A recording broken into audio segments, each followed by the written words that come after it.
Watch and burn. Hey everyone, so tonight I want to discuss the Zellner brothers' third film, and that is 2012's Kid Thing.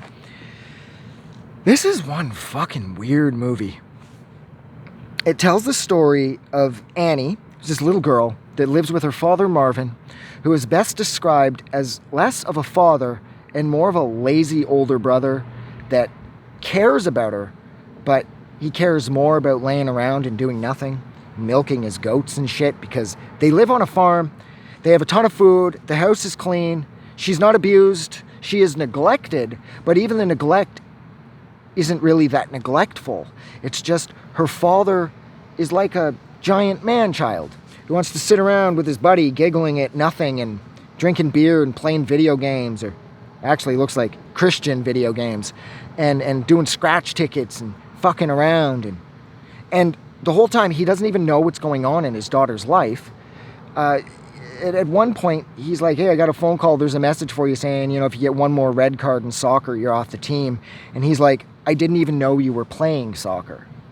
And it's like, how does she join a soccer team? Who's paying for this? Like, how does she get the uniform? How does she get to and from? And how is there never any discussion? When she gets a red card, isn't she complaining to her parents or dad saying like, yo, I got a red card, I didn't deserve it, blah, blah, blah. And nope, not a word. And this is throughout the course of the school year. Because on one hand, her sort of infinite freedom is something that I can relate to completely, because my childhood was just like that too. But that was only during summer break. My parents and all my friends' parents were cool with us doing whatever we wanted when we were kids for hours on end during summer break. But when school was in, I can promise you I was in school every day, or I was pretending to be sick in order to get a couple days off so I could stay home and watch Wheel of Fortune. And it's like, I don't understand how she can just dodge school this easily. And then she discovers this woman by the name of Esther in a well throughout her sort of travels through the forests of her fucking around and throwing raw Pillsbury products at cars by the side of the freeway, and stealing shit from stores and shooting people with paint guns and shooting at dead livestock with paintball guns. I mean, this whole movie has a complete Harmony Korine vibe, but at the same time, it's not stealing Korine, it's just sort of nodding to Korine, potentially. But yeah, so she comes across this woman, Esther, who's in this well, or she's trapped down this wooden well in the middle of a forest somewhere, and Annie says she's going to help her, but she's really mean to her. She's really aggressive, and she's sort of acting like Esther is her prisoner, and oh fuck, when she makes her those sandwiches, like the peanut butter and jelly sandwiches, and she's scooping out the peanut butter out of the fucking jar with her hands and slopping it on the bread. I tell you, if Esther knew that's how those sandwiches were made, I don't give a fuck how hungry a person is. You're not eating those. And so every time Esther's like, are you going to get help? She's like, why should I? And there's one point where she's like on her bed under one of her covers having a discussion with Esther, who she's given a walkie-talkie to. She's getting really angry at her. She's like, no, why should I help you? And why should I do this? And she's becoming very verbally abusive. And that just never made a lot of sense to me, because Annie's, for the most part, she's a regular little kid. She's nice. She's kind of on her own. She's in her own head, just kind of existing in her own imagination. But then she's sort of this like concentration camp guard asshole to this, sounds like older woman who's trapped 25 or so feet down in this well. And at one point Annie says, now of course at this point Esther stopped answering, so I don't even know if Esther's still alive, but she says, if I let you out of there, will you take me with you? And I think it's because Annie, despite all of her freedom and her ability to do whatever she wants, she's still a little kid and she craves structure and discipline. And unfortunately, that is just not being provided for her by her parental unit, because he is so fucking absent-minded.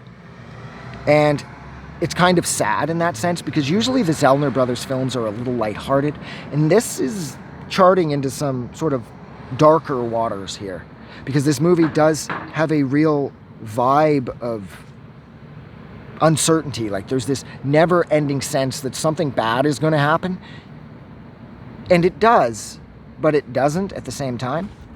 So the movie, I mean, what else did I want to talk about first? There were some brilliant shots and some brilliantly photographed scenes in this. When she tosses the toilet down the embankment there by the highway or whatever, by the on-ramp, off-ramp thing, and she's standing at the top, that was like so epic. And her reaching through the doggy door again, that's like another really brilliantly like photographed shot from this really odd film. And I mean, I don't even know if Esther was real, because the movie concludes with Annie watching her father have a heart attack while he's gathering the goats, and she doesn't do anything. She watches him keel over, he's grabbing his chest, and then he just slumps to the ground. And she goes back into the forest and starts staring at the well where this Esther chick is. And then she just decides to jump in.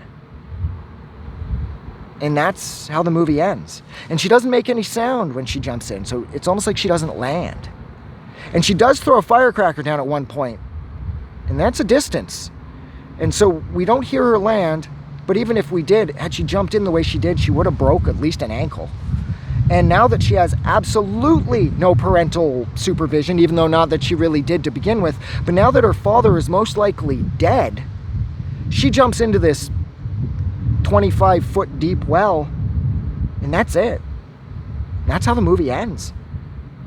And I don't know if this whole movie was one big kid thing, like she's sitting still in a bedroom somewhere and she's imagining all of this, like Jennifer Connelly in Labyrinth, or if she really did jump into this well that she has no flashlight, no food, no way out, no knowledge of where this well leads to or what's at the bottom of it, and her father's most likely dead. So I just don't know what happens to Annie. And this movie was fucked. It's completely cool, it's completely fun, shot clean.